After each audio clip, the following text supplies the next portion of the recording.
আমাদের প্রতি কিছু ফরজ করেছেন। তার মধ্যে হচ্ছে কি একটা ফরজ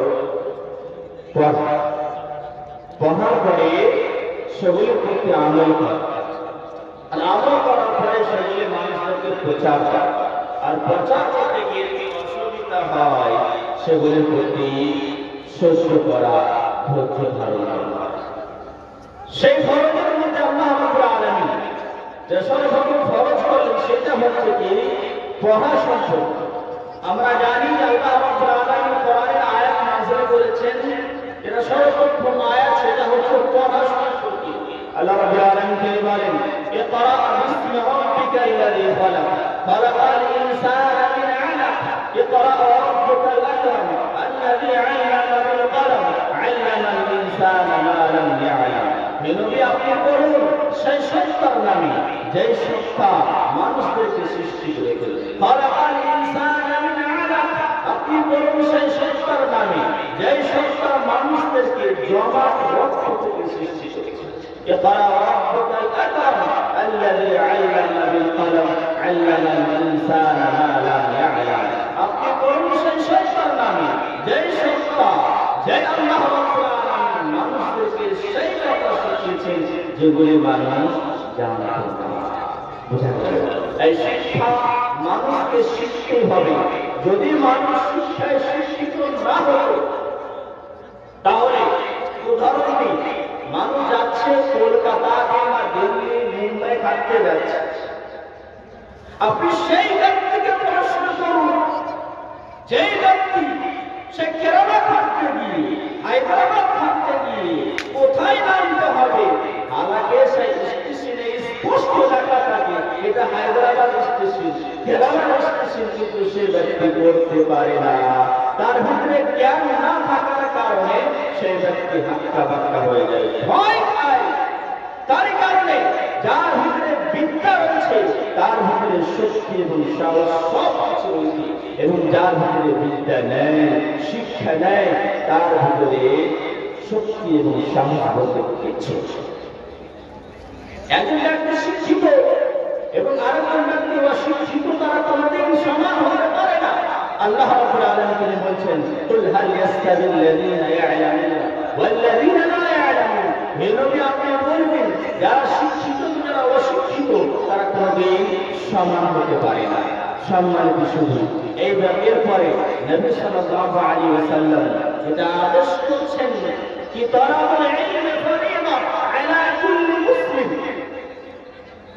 দ্বীনের মূল যেটা দ্বীনের কথাগুলি শিখার জন্য নবী সাল্লাল্লাহু আলাইহি ওয়াসাল্লাম বলছেন যে প্রত্যেকটি মানুষকে দ্বীনের ইলম, বুনিয়াদি ইলম, মূল দ্বীনের যে কথাগুলো রয়েছে ইবাদতগুলি শিখার জন্য শরীয়তে ফরজ করা দিচ্ছেন, ফরজ বলে আখ্যা করেছেন। সম্মানিত শুধু আজকে দ্বীনের ইলম যারা শিখে, আজকে যারা দ্বীনের ইলম শিখে তাদেরকে তুচ্ছ মনে করা হচ্ছে, ভিখারি বিদ্যা মনে করা হচ্ছে। আজকে আলহামদুলিল্লাহ পাখির এলাকাতে এক নয় দুই নয় অনেকগুলি মাদ্রাসা রয়েছে আলহামদুলিল্লাহ, কিন্তু তাদের অবস্থা দেখে এমন মনে হচ্ছে আপনি ছেলেকে ভর্তি করাবেন, সাহস হয় না, সাহস হয় না। ওদের কারণে সেই মাদ্রাসার কমিটির কারণে আছে কি করা হচ্ছে, সেই বিদ্যাকে ভিখারি বিদ্যা বলা হচ্ছে। কিন্তু এই বিদ্যা দ্বীনি ইলমটা হচ্ছে কি একটা রাজবিদ্যা, নবাবী বিদ্যা, সাহসী বিদ্যা। এর আগে কোন বিদ্যা কাজ হবে না। এই বিদ্যা সম্পর্কে নবী সাল্লাল্লাহু আলাইহি ওয়াসাল্লাম বলছেন যারা এই বিদ্যায় শিক্ষায় শিক্ষিত হয়, মান সালাকা তারিকান ইয়ালতামিসু ফীহি ইলমান সাহহালাল্লাহু লাহু তারিকান ইলাল জান্নাহ। যে ব্যক্তি দ্বীনি ইলম শিখার জন্য রাস্তা গমন করলো, পথ চললো, সেই ব্যক্তির জন্য আল্লাহ রাব্বুল আলামিন জান্নাতের পথকে সুগম করে দেন, জান্নাতের পথকে আসান করে দেন, জান্নাতের পথকে সহজ করে দেন। শ্রোতামণ্ডলী, যারা নদীর বাঁধার চেষ্টা করছেন তাদের কাছে আমি আবেদন করছি, সেই নদী যদি শক্তি থাকে, চালাবার শক্তি থাকে, তার করুন যে আমার ভিতরে শক্তি আছে কিনা। একটা হচ্ছে কি, যারা কমিটির মাদ্রাসা, একটা হয় কমিটির মাদ্রাসা, আরেকটা শক্তির জায়গাটা বলে একজন মাত্র ছাত্র। আর তো সেই কমিটির কারণে মাদ্রাসার সেক্রেটারি হয়ে যায়, হ্যাঁ মাদ্রাসার ক্যাশিয়ার হয়ে যায়, আর সেই বাবু বাড়িতে বসে থাকে আর ওলামাদেরকে পাঠায় কি করতে, ঝোলা নিয়ে আদায় করতে। সুবহানাল্লাহ, নাউযু বিল্লাহি মিন যালিক। আজকে যারা আদায় করে না, যদি কোনো ব্যক্তিকে সালাম দিতে যায় তো সেই ব্যক্তি মনে মনে ভাবে যে হতে পারে আমার কাছে চান্দা চাইবে, আদায় চাইবে। সুবহানাল্লাহ। যদি আপনার শক্তি নাই, আপনি চালাতে পারবেন না, আপনি কেন ব্যবস্থা করছেন? আমার জন্য ব্যবস্থা করছেন, যার ব্যবসা করুন, কোনো অসুবিধা নাই। যে আপনার ভিতরে শক্তি না থাকে, আপনি ব্যবস্থা বন্ধ করেন। ভিখারি বিদ্যা বলেন না, হ্যাঁ কেন এসব কাজ করছেন? কেন এই বিদ্যাকে ভয় লাগছে আমার? হ্যাঁ আমাদের তো ভয় লাগছে। বলতে পারে মানুষ এই দিনই শিক্ষাকে তুচ্ছ না মনে করে নেয়, হ্যাঁ দূরে না সরে যায়। আজ কিছুদিন থেকে আমি বাড়ি এসেছি, সুবহানাল্লাহ, কাম দেওয়া যায় না।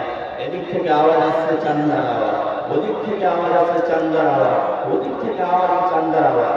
যদি আপনি বাড়ি কিংবা যে গ্রামে মাদ্রাসা রয়েছে, যে আপনি যদি নিজের পয়সা মাদ্রাসা দিয়ে আসতেন, তাহলে সেই ওলামারা কি আসতো? এমন মাদ্রাসা রয়েছে যা আদায় করতে হয়। সুবহানাল্লাহ, নাউযু বিল্লাহি মিন যালিক। আপনি মাদ্রাসা কেন করলেন? কেন এই দিনকে ছোট মনে করছেন? এত হালকা কেন নিয়ে আসছেন?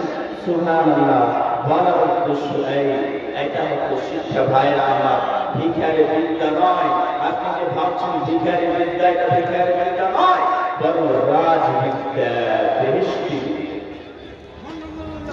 আমাদের সিস্টেম চেঞ্জ করতে হবে। যে সিস্টেম চালু হয়েছে আজকে, সেই সিস্টেমগুলি চালু করতে চেঞ্জ করতে হবে। এবার আসুন, যেসব ভাইয়েরা মাদ্রাসা খুলেছেন, যেসব বাবা যারা মাদ্রাসা করেছেন, খাস করে বানাতে সিস্টেমগুলি রয়েছে না, খুবই দুষ্কর হয়ে গেছে। আমাদের এলাকাতে হোক আর অন্যান্য এলাকাতে হোক, আজকে ফেসবুকের জামানা। আমরা আপনাকে বেটি দিচ্ছি, আমাদের মেয়েদেরকে দিচ্ছি, এই বেপরোয়া করার জন্য নয়, বরং সেই মেয়েদেরকে মাদ্রাসায় দেওয়া হয় পর্দার সহিত পড়াবার জন্য। আপনি মেয়ে দিচ্ছেন আমার কাছ থেকে, আর বেপরোয়া হয়ে সেই ফেসবুকে আপনি ভিডিও ছাড়ছেন, কোথা পেলেন আপনি? এরা হচ্ছে সে কিয়ামতের আলামত, এরা হচ্ছে কিয়ামতের আলামত। নবী সাল্লাল্লাহু আলাইহি ওয়াসাল্লাম বলেছেন, ইন্না মিন আশরাতিস সাআ আন ইয়ারফা ইউফা ওয়া ইয়াকথুরা আল জাহল ওয়া ইয়াকথুরা যিনা। হ্যাঁ, যিনা হয় না, একজন যুবতীর মেয়ের আওয়াজ আসছে আপনার কানে, যদি আপনি আল্লাহ আল্লাহ তো ঠিক আছে, যার ঈমান ডগমগ করছে সে ব্যক্তি অবশ্যই দেখতে যাবে। মনিরামপুরের মাঠে হতে পারে সে মেয়েদের খুব সুন্দর রয়েছে, নারায়ণপুরের মাঠে যে আওয়াজ আসছে হতে পারে সে মেয়েদের খুব সুন্দর দেখতে আসে। তার নজওয়ান ছেলে রয়েছে না, যুবক ছেলে, অবশ্যই সে ব্যক্তি দেখতে যাবে।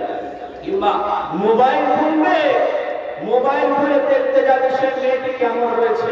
নাউযু বিল্লাহি মিন যালিক। আরো অন্যান্য ব্যবসা রয়েছে।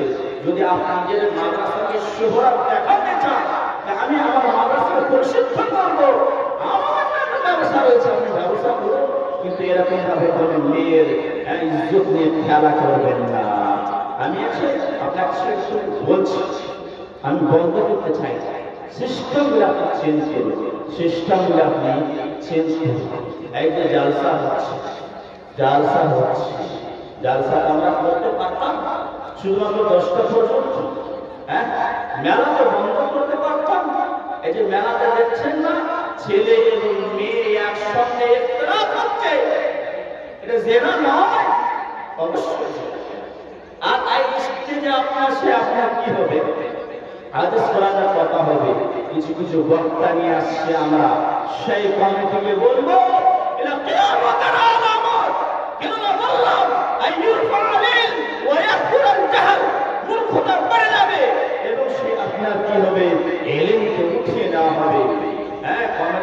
বলছে আমি যে আপনি দিনের কথা শোনাতে চাচ্ছেন, আপনি ভালো ভালো বক্তা নিয়ে আসবেন যে কোনো জায়গাতে হোক না কেন। শুধুমাত্র এই গ্রামের জন্য বলছি না, সব গ্রামের জন্য বলছি যে আপনি দিনের কথা শোনাতে চাচ্ছেন, তাহলে আপনি সে ভালো ভালো ওলামা নিয়ে এসে আসুন, আর সে দিনের কথা শোনাবেন। যে কারো ওলামা নিয়েছি যারা গান গাইবে, গীত গাইবে, সেগুলো নিয়ে আসবেন, তাহলে দিনের কথা আপনি কি শুনবেন? ছন্দ বানিয়ে মিলিয়ে মিলিয়ে আমরা কি করে আদায় করি? আদায় করার পদ্ধতি নাই, যেটা সিস্টেম চলে আসছে আগের যুগ থেকে, এখন কি সেটা থাকবে? আলেম ওলামা বুঝতে শিখেছে, আপনারা পাবলিকরা বুঝতে শিখেছেন, আলহামদুলিল্লাহ। সোশ্যাল মিডিয়া জামানা, বুঝতে পারছেন কেন আপনারা আগে আসছেন না? কেন আপনারা আগে আসছেন না? আজকে আমরা পিছনে কেন? পিছনে আমরা কেন হচ্ছি এত? আমাদের কাছে পয়সা নেই কেন? আমরা অপচয় খরচা করছি। অপচয় তো ঠিক, আপনাদের প্রয়োজন হয়েছে, আপনি অত টাকা খরচ করবেন, আপনি বেশি খরচ করেন, তাহলে কিন্তু আপনি সেই অপচয় খরচ করছেন। আল্লাহ রাব্বুল আলামিন বলেছেন, ওয়ালা তুবাদদির তাবদীরা ইন্নাল মুবাদদিরিনা কানু ইখওয়ানাশ শায়াতিন ওয়া কানা আশ-শাইতানু লিরাব্বিহি কাফুরা। তোমরা অপচয় খরচ করো না। ইন্নাল মুবাদদিরিনা কানু ইখওয়ানাশ শায়াতিন, যারা অপচয় খরচ করে সেটা হচ্ছে শয়তানের ভাই। ওয়া কানা আশ-শাইতানু লিরাব্বিহি কাফুরা, এবং সেই শয়তান আল্লাহ রাব্বুল আলামিনের নাফরমানি করে। আজকে দেখলেন না, আপনার ভিতর থেকে 500 টাকা খরচ বের হয়, মসজিদে দিবার জন্য 500 টাকা দিতে আসেন না, কিন্তু আপনি কি করবেন? আজকে নারায়ণগঞ্জ গ্রামে যদি হিসাব করা হয়, আর তো জুমার খরচ করছেন 10 লাখ টাকা না, মনে হয় 20 লাখ টাকা আমাদের গ্রাম থেকে শেষ হলো। যদি আপনি আজকে মসজিদে না দেন না পয়সা, আপনি সেই ভেবে আপনার কি অবস্থা হতে পারে? বন্ধুরা আমার, নবী সাল্লাল্লাহু আলাইহি ওয়াসাল্লাম তিনি তিনটি জিনিসকে অপছন্দ করেছেন। ইন্নাল্লাহা কারিহা লাকুম তালাকা ইল কাল, এটা হচ্ছে বেকার ফায়দা রাখা, কোনো ফায়দা নেই, কোনো প্রকার আপনি ঢুকে যাচ্ছেন এরকম থেকে। ওয়াইদাআতাল মাল, এবং নিজের মালকে বরবাদ করা থেকে, নিজের মালকে নষ্ট করা থেকে। ওয়া কাসরাতাস সুআল, এবং বেশি বেশি প্রশ্ন করা থেকে আল্লাহ রাব্বুল আলামিন সেগুলো মানা করেছেন। প্রশ্ন বলি বলার আমি এক কামটি করতে যাচ্ছি, আমি বলতে চাচ্ছি, আমি আপনাকে মাদ্রাসা বন্ধ করতে বলি না, আমি মসজিদের জন্য আদায় করতে বলি না। আপনি সিস্টেমগুলো আপনি চেঞ্জ করার চেষ্টা করুন, আপনি সিস্টেমগুলো ভালোভাবে নিয়ে আসার চেষ্টা করুন। আর কিছু একাডেমি আলহামদুলিল্লাহ চলে আসছে বিপর্তার মধ্যে। আরে ভাই, আপনি নিজের একাডেমিকে প্রচার উদ্দেশ্য থাকে, আপনি গ্রামে গ্রামে প্রচার করে বেড়ান। কে আপনাকে বলল নাটক করতে হবে? কে আপনাকে বলল বড় বড় মেয়ের মুখ খুলে আপনি কে বলল আপনাকে নাটক করতে হবে?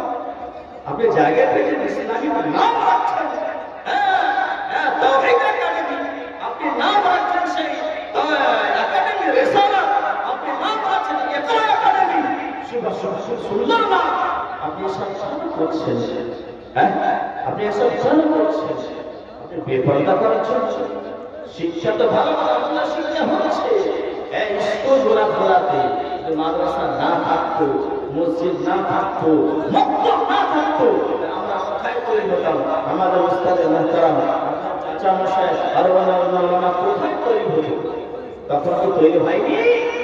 আর বাঘ বাঘ তৈরি হয়েছে, এখন তৈরি হয় না কেন? আপনার ভিতরে এখলাস নাই, শুধুমাত্র মানুষকে দেখাবার উদ্দেশ্য আপনার ভিতরে রয়েছে, তারই কারণে এরকম হচ্ছে। আমি একটা বলে দিতে, সেটা হচ্ছে যে আমি যেখানে পড়াই এটা পশ্চিম বাংলার বিখ্যাত মাদ্রাসা জামিয়াতুল ইমাম আল-আলবানী, যার বাণী হচ্ছেন ফাদিলাতুশ শেখ মতিউর রহমান শীষ মোহাম্মদ আল-বাদরি হাফিজাহুল্লাহ। এরা বুড়িহামে অবস্থিত রয়েছে সেই প্রতিষ্ঠান। সেখানে বড় 1000 থেকে বেশি মেয়ে রয়েছে, 1000 থেকে বেশি মেয়ে রয়েছে। আমরা 2 বছর থেকে পড়াচ্ছি, হ্যাঁ 2 বছর থেকে পড়াচ্ছি। যারা যুবক মেয়ে বড় ক্লাসে আছে না, এখন পর্যন্ত আমরা সেই মেয়ের মুখ দেখতে পাই না, সেই মেয়ের মুখ দেখি। তারা কি মাদ্রাসা চালাই না? সিস্টেম তাদের মধ্যে দেয়, অবশ্যই। তাই বলছি যারা সাড়ে 7 বছর আলহামদুলিল্লাহ আপনারা একটু সজাগ।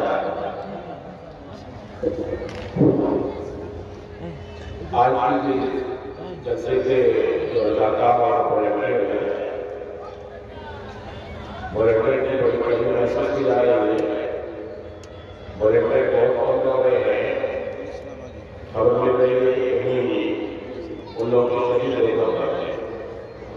वॉलंटियर लगातार हजरात अच्छी तरह सुन लें।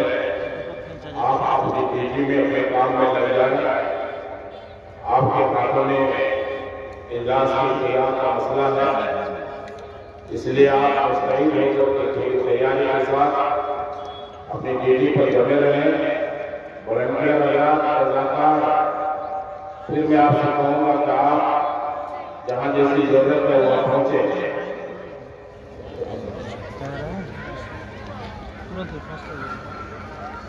আলহামদুলিল্লাহ আমাদের সর্বশেষ বলতে বলা বিষয় যে যখন আমরা কাজ করছি, যখন আমরা কাজ করতে লেগেছি, শেষ পর্যন্ত আমরা কাজ করব। যারা ভলেন্টিয়ার ভাই রয়েছেন আপনারা এদিকে না থেকে নিজের কর্মে লেগে যান, নিজের কর্মে লেগে যান। আজকে আপনারা ভাইরা এসে বলেছেন চাঁদা নেওয়ার জন্য, লেখার জন্য, আপনারা লিখতে থাকুন, আপনারা লেখালেখি করুন, কেউ বাদ যাবেন না। আল্লাহ রাব্বুল আলামিন বলেছেন লান তানালুল বিররা হাত্তা তুনফিকু মিম্মা তুহিব্বুন, যে তোমরা ততক্ষণ পর্যন্ত নেকি পাবে না যতক্ষণ না পর্যন্ত তোমার খুব প্রিয় সামান রয়েছে সেই সামান আল্লাহ রাব্বুল আলামিন দান না করবে। আপনি আপনার বাড়িতে এখন অনেকে বাজার করে নিয়েছে, 500 টাকা রয়েছে, 1000 টাকা রয়েছে, 2000 টাকা রয়েছে, সব চাইতে প্রিয় সামান সেইটা। আপনি সেই 2000 টাকা, সেই 1000 টাকা, সেই 500 টাকা আপনি কি করবেন? এই মসজিদের জন্য অবশ্যই দিয়ে যাবেন। চাহে গ্রামের লোক হোক, চাহে অন্যান্য গ্রামের লোক হোক, যারা উপস্থিত হয়েছেন অবশ্যই আপনি পয়সা দিয়ে যাবেন। নচেত আপনি সেই গুনাহগার হবেন, আপনার মাল নিঃস্ব হয়ে যাবে, আপনার মাল নিঃস্ব হয়ে যাবে। কেননা নবী সাল্লাল্লাহু আলাইহি ওয়াসাল্লাম তিনি বলেছেন মা মিন ইয়াউমিন ইসবিহুল ইবাদু ফীহি ইল্লা মালাকান ইয়ানজিলান, যে প্রত্যেক দিন দুটি ফেরেশতা আল্লাহ রাব্বুল আলামিনের তরফ থেকে নাযিল হয়। ইয়াকুলু আহাদুহুমা আল্লাহুম্মা আ'তি মুনফিকান খালাফা, আল্লাহ আল-আখার আল্লাহুম্মা আ'তি মুমসিকান তালাফা। সেই দুটি ফেরেশতার মধ্যে একটি ফেরেশতা বলে হে আল্লাহ, যে ব্যক্তি সে আল্লাহর পথে দান করছে তার মানকে বাড়িয়ে দাও। ওয়া ইয়াকুলু আখার আল্লাহুম্মা আ'তি মুমসিকান তালাফা, হে আল্লাহ তুমি কি করো, যে ব্যক্তি সেই দানের পরিমাণ দান দেয় না সেই ব্যক্তির দানটা তুমি নিঃস্ব করে দাও, শেষ হয়ে যাবে। বলা উদ্দেশ্য যে আমরা সেই আমাদের শিখতে হবে, বুনিয়াদি তালিম শিখতে হবে। সেই শিক্ষা কিভাবে শিখতে হবে, আমাদের সালফে সালেহিন কিভাবে শিখেছিলেন, কিভাবে প্রচার করেছিলেন, সেইভাবে আমাদের শিখতে হবে। যেরকম মানুষ চলছে আমরা সেরকম চলবো না, বরং যেইভাবে আল্লাহ নবী সাল্লাল্লাহু আলাইহি ওয়াসাল্লাম এবং সাহাবায়ে কেরাম, তাবেঈনে কেরাম, আইম্মায়ে কেরাম শিখিয়েছিলেন আমাদের সেভাবে শিখতে হবে। আমাদের সিস্টেমগুলো চেঞ্জ করতে হবে, যেভাবে সে চলছে কোনো মানুষ সেইভাবে চলবো তা নয়, বরং নিজের সিস্টেমকে বজায় রাখতে হবে। আর আমরা যদি সেভাবে চলি তাহলে আলহামদুলিল্লাহ মাত্র আমার সেই কিয়ামতের আলামতের মতো কি হবে, সেই মূর্খতা বেড়ে যাবে, শিক্ষা কমে যাবে, আর মূর্খতা বাড়ছে আর শিক্ষা কমছে। কেননা আপনার সামনে ড্যান্স করছে, নিজেকে শিক্ষক এবং শিক্ষিত মনে করছেন, একজন আলেমের সামনে কিভাবে কোনো মেয়ে ড্যান্স করতে পারে? এটা কখনো হতে পারে না। একজন সভাপতির সামনে কোন এক ব্যক্তির কোন বক্তা যোগাযোগ করতে পারে, এটা কোনোদিন হতে পারে না, কোনোদিন হতে পারে না। আপনার ভিতরে ঈমান থাকে, সামান্য ঈমান থাকে, আপনি সেই কথা অনুষ্ঠিত করবেন। যদি আপনার ভিতরে ঈমান না থাকে আর আপনার সামনে এই জায়গাতে ডান্স করবে, এই জায়গাতে গান গাইবে, এই জায়গাতে জিকির করবে, আপনি বসে থাকবেন। আজকে সেই কমিটি আর রক্ত সমান হয়ে গেছে মানুষকে জুটাবার জন্য। কিছু কিছু এলাকাতে বলা হয় এরকম বক্তা কেন আনছেন তো, যারা যোগাযোগ করে, যারা ডান্স করে, যারা গান করে, মানুষের মধ্যে অনেক আকাঙ্ক্ষা ছিল, অনেক দিনের আশা ছিল, আর সে আশাকে পূরণ করার জন্য আমরা সে ডাকছি। যার কিছু পয়সাওয়ালা আছে না, পয়সাওয়ালা অনেক দেশ আল্লাহ রাব্বুল আলামিন আপনাকে সেই পয়সাগুলোকে বাঁচিয়ে রাখুন। আল্লাহ রাব্বুল আলামিন সেই কিয়ামতের মাঠে আপনাকে জিজ্ঞেস করবে সেই মাল সম্পর্কে, যে মাল তোমাকে দিয়েছিলাম তুমি কোথায় সেই মাল উপার্জন করেছিলে, সেই মাল তুমি কোথায় খরচ করেছিলে। যদি আপনি ভালো জায়গাতে খরচ করেন ভালো কথা, নচেত সে আপনার পা আগে বাড়বে না, আপনার পা আগে বাড়বে না। আপনাকে আল্লাহ রাব্বুল আলামিন থামিয়ে দিবে, আল্লাহ রাব্বুল আলামিন থামিয়ে দিবে। ভাই, আপনাকে টাকা পয়সা দিয়ে আল্লাহ রাব্বুল আলামিন মান দৌলত দিয়েছে, আপনি খরচ করুন, কিন্তু এসব জায়গাতে সেই জায়গাতে শরীর যদি কাজ থাকবে, আপনি শরীর খরচ করেন, তাহলে কি হবে? উল্টো। আমরা মুমিন আর ঈমানদার বলছি, মুমিন এবং ঈমানদার বলছি, তো মুমিন এবং ঈমানদারের পরিচয় রয়েছে। আপনার ভিতরে ঈমান আছে কি নেই সেগুলো দেখতে হবে। আল্লাহ নবী সাল্লাল্লাহু আলাইহি ওয়াসাল্লাম তিনি বলেন, মান রাআ মিনকুম মুনকারান ফালইয়ুগাইয়িরহু বিয়াদিহি ফাইন লাম ইসতাতি' ফাবিলিসানিহি ওয়া ইন লাম ইসতাতি' ফাবিকলবিহি ওয়া যালিকা আদআফুল ঈমান। ভাইরা আমার, কোন ব্যক্তি শরাব পান করছে, মদ্য পান করছে, আপনি তাকে যে মানা করবেন তা নয়, বরং ভালো কাজ দেখছে, মনে হচ্ছে ভালো কাজ, কিন্তু সেই কাজটি ভালো কাজ নয়, শরীর বিরোধী কাজ হচ্ছে। আপনি সেখানে টুকুর করে বসে রয়েছেন, কিভাবে হোক? কোথায় আপনার ঈমান? আপনি টুকুর করে পাঞ্জাবি ধরে বসে রয়েছেন, আপনি আর আপনার সামনে ব্যাস হচ্ছে, আপনি কিছু বলছেন না। তারপর আল্লাহর ঈমানদারের পরিচয় রয়েছে। নবী সাল্লাল্লাহু আলাইহি ওয়াসাল্লাম বলেছেন, মান রাআ মিনকুম মুনকারান ফালইয়ুগাইয়িরহু বিয়াদিহি ফাইন লাম ইসতাতি' ফাবিলিসানিহি ওয়া ইন লাম ইসতাতি' ফাবিকলবিহি ওয়া যালিকা আদআফুল ঈমান। তোমাদের মধ্যে যে কোনো ব্যক্তি, তোমাদের মধ্যে যে কোনো ব্যক্তি যে কোনো শরীর বিরোধী কাজ করবে, সেই ব্যক্তিকে হাতের দ্বারা থামার চেষ্টা করবে। ফাইন লাম ইসতাতি' ফাবিলিসানিহি, যদি হাতের দ্বারা থামাতে না পারো তাহলে জবানের দ্বারা বলো। আজকাল আলহামদুলিল্লাহ ইউটিউবের জামানা, ফেসবুকের জামানা, আপনি সবাই জানছেন শরাব পান করা হারাম, মদ্যপান করা হারাম, জুয়া খেলা হারাম। আপনার সামনে জুয়া খেলাকে বলতে পারবেন না? অবশ্যই পারবেন। ফাইল্লা ইস্তাতি' ফাবিকলবিহি, আপনি বলতে পারছেন না, তাহলে সেই ব্যক্তিকে অন্তর থেকে প্রার্থনা করুন। ওয়া যালিকা আদআফুল ঈমান, এটা হচ্ছে আপনার কমজোর ঈমান। ঈমান কমজোর ঈমান। অন্য হাদিসে অন্য রিওয়ায়াতে এসেছে কি, যদি কোনো ব্যক্তি অন্তর থেকে সেই ব্যক্তিকে খারাপ মনে করবো না, বরং তাদের কথায় কথা মেলালো, তাদের সাথে সাথ মিলালো, সেই ব্যক্তির ভিতরে রায়ের দানা পরিমাণও রায়ের দানা পরিমাণও ঈমান থাকবে না। তাই আমার যে মুমিন নিজেকে মনে করি, যে কোনো ক্ষেত্রে না কেন আপনাকে সেটা শরীর বিরোধী কাজ মনে হচ্ছে, এটা কোরআনে পাওয়া যাচ্ছে না, হাদিসে পাওয়া যাচ্ছে না, আপনি সেই ব্যক্তিকে শক্তি মোতাবেক, শক্তি মোতাবেক সেই ব্যক্তিকে বাধা দেওয়ার চেষ্টা করুন। যদি আপনি ঈমানদার হন, আপনার ঈমান অবশ্যই কথা বলবে। আপনি ঈমানদার না হয়, এদিকে ওদিকে এদিকে ওদিকে ছাড়া যদি করছে মানুষ, এদিকে আপনি করেন, আপনাকে ঈমানদারের পরিচয় নয়। আমাদের সকলকেই এটা সঠিক শিক্ষা, সর্বত্র শিক্ষা সেগুলিকে জানা शुक्राना इनका अमल करते खुदा कराना। अस्सलामु अलैकुम व रहमतुल्लाहि व बरकातुहू। अस्सलामु अलैकुम।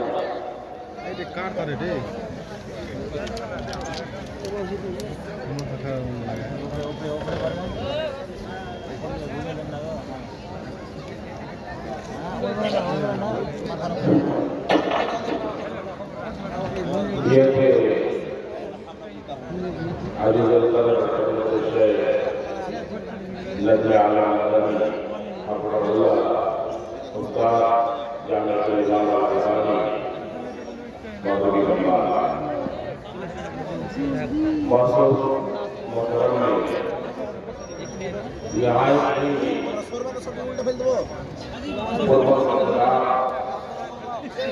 आपके सामने पेश किया है और समाज और माशरे में कई अहम सुलगते हुए मसाइल पेश कर रहे और उसकी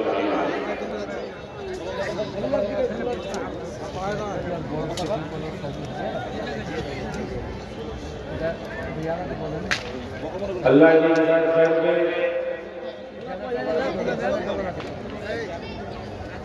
शेख नज़्म आला मदनी हफ़िज़हुल्लाह ने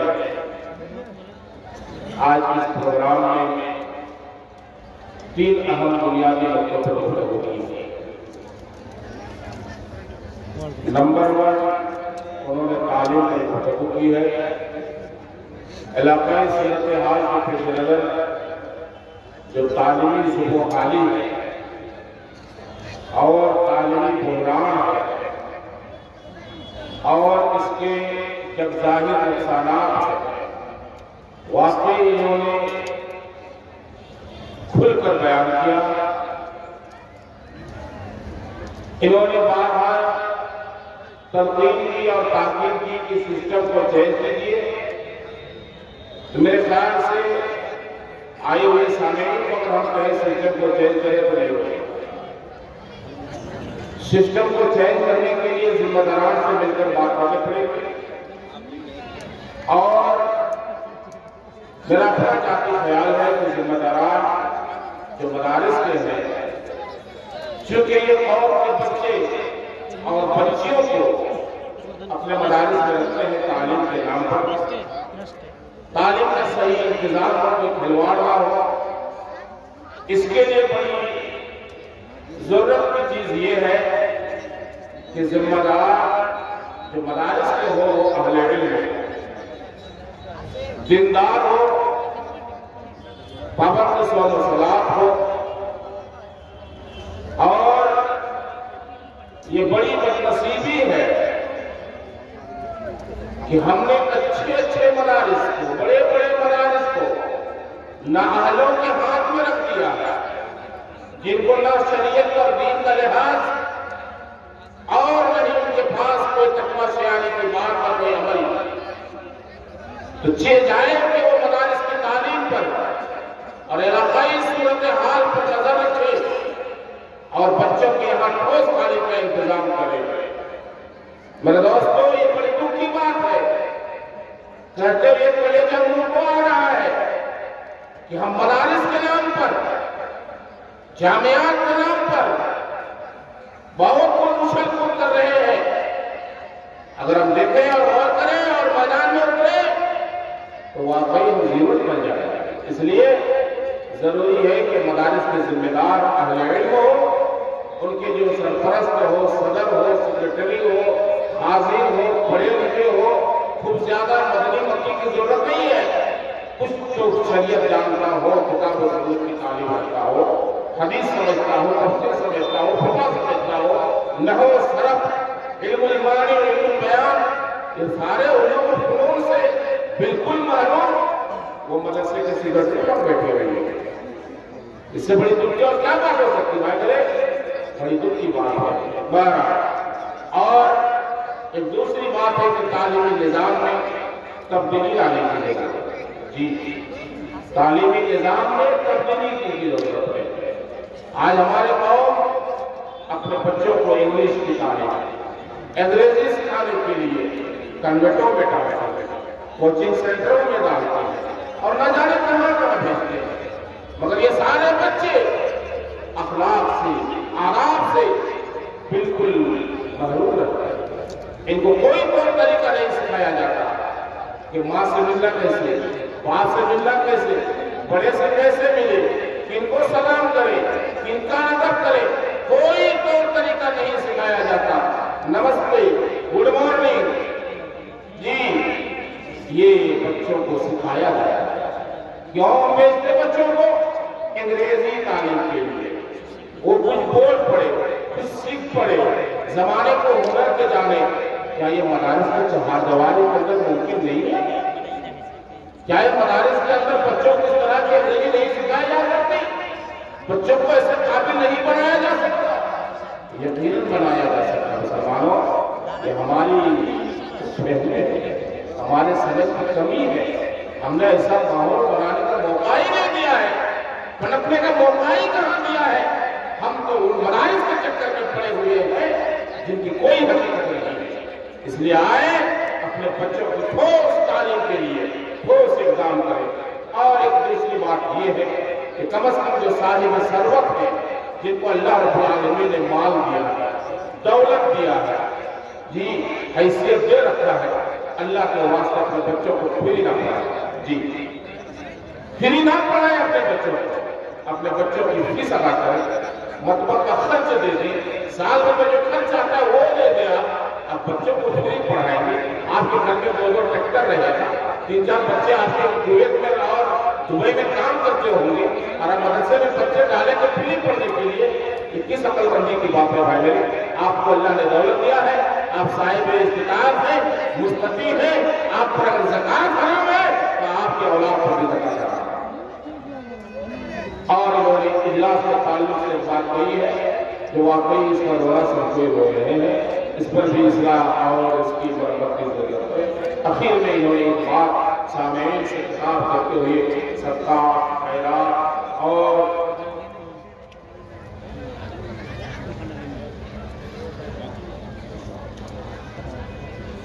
صدقہ، خیرات، تبرعات کے سلسلے میں صدقہ کی فضیلت کا، خیرات کی اہمیت کو روشنی ڈالی ہے۔ میں مختصر انداز میں ایک جامع کسی کی روایت آپ کو سناؤں گا اور شاید یہ میرا خطاب بھی ہو جائے گا۔ جی ایک بات ذہن میں رکھتے دوستو، ہم آپ مسلمان اور مومن ہیں۔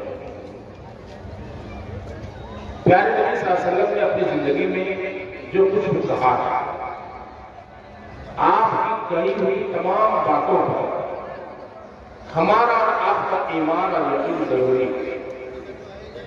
ذرا دھیان سے سنیے گا میرا، آپ نے جو کچھ بھی فرمایا ہے، ان باتوں کے حق اور درست ہونے پر ہمارا اور آپ کا یقین ضروری ہے، ورنہ ہم آپ کو مومن نہیں لے سکتے۔ جی آپ نے کچھ باتیں اپنی زندگی میں عام انداز میں کہی ہیں جیسے ہم آپ کر رہے ہیں، پھر آپ نے کچھ باتیں تاکیدی طور پر تھوڑی ترکیب کے ساتھ کہی ہے، اور کچھ باتیں اللہ کے نبی نے اللہ کی قسم کھا کر کہی ہے۔ جی تو جن باتوں پر اللہ کے نبی صلی اللہ علیہ وسلم نے اللہ کی قسم کھائی ہے، ذرا تصور کریں گے وہ بات کتنی سچی پکی ہو سکتی ہے، اور ان باتوں پر ہمارا اور آپ کا ایمان کتنا ٹھوس مضبوط ہونا چاہیے۔ یہ تو نبی فرما رہے ہیں۔ دوسری بات یہ ہے کہ نبی بھی اللہ کی قسم کھا کے فرما رہے ہیں۔ تو نوٹ کیجیے، جن مواقع پر اللہ کے نبی صلی اللہ علیہ وسلم نے اللہ کی قسم کھائی ہے، ایک موقع ہے جسے امام ترمذی رحمۃ اللہ علیہ نے فرمایا تھا، ثلاثۃ اقسم علیہن وحدیث تقدس اما الصلاۃ ما نقص مال العبد من صدقہ۔ نبی پاک فرماتے ہیں کہ یہ 3 باتوں پر اللہ کی قسم کھاتا ہے۔ جامع ترمذی کی روایت ہے کہ میں 3 باتوں پر اللہ کی قسم کھاتا ہوں۔ نمبر 1، ما نقص مال العبد من صدقہ، بندے کے مال میں صدقہ کرنے سے کوئی نقصان نہیں ہے۔ آپ صدقہ کریں، خیرات کریں، برکت ہوگی، ترقی ہوگی، مال بڑھے گا، خوشحالی آئے گی۔ بھائی اس پر آیتیں موجود ہیں، حدیث موجود ہے، لیکن نبی نے ایک موقع پر اللہ کی قسم کھا کے کہا کہ ماں نقص مال العبد، بندے کے مال میں صدقہ کرنے سے نقصان نہیں ہوگا۔ آج کا یہ اجلاس، آج کا یہ اسٹیج ہم اور آپ کو پکار کہ تعمیر مسجد، ترقی مسجد کے لیے ہم اور آپ صدقہ خیرات کو پیش کریں۔ اس سے تناظر میں کہ پیارے نبی صلی اللہ علیہ وسلم نے اللہ کی قسم کھا کے کہا ہے کہ صدقہ کرنے سے مال کا نقصان نہیں ہوگا۔ اور کیا کہا؟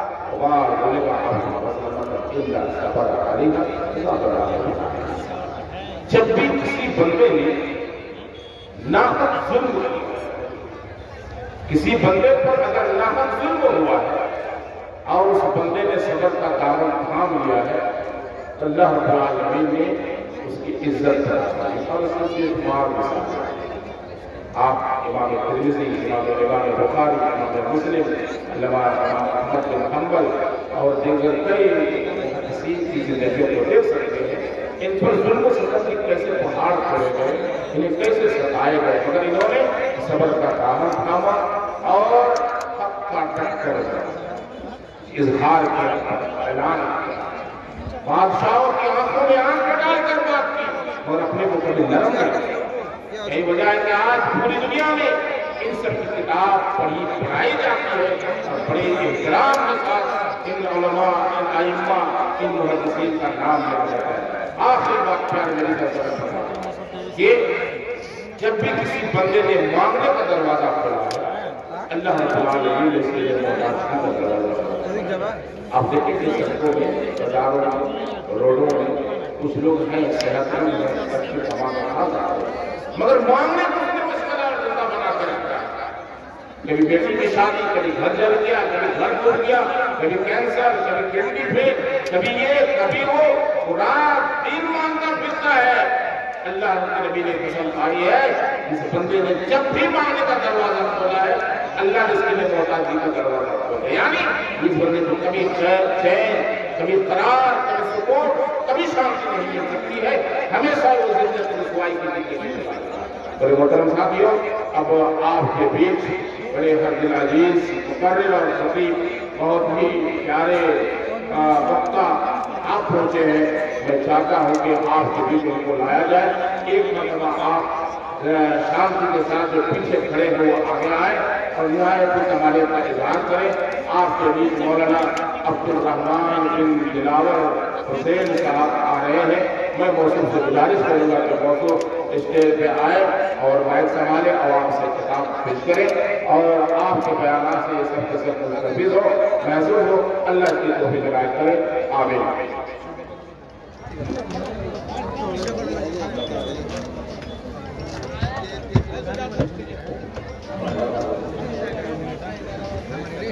السلام علیکم ورحمۃ اللہ۔ جلسہ کا আলহামদুলিল্লাহ সুষ্ঠুভাবে এগিয়ে চলেছে।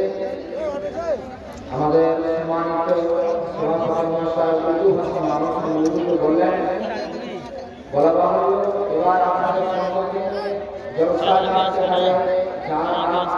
বারবার দেখেছেন আব্দুর রহমান দিলাওয়ার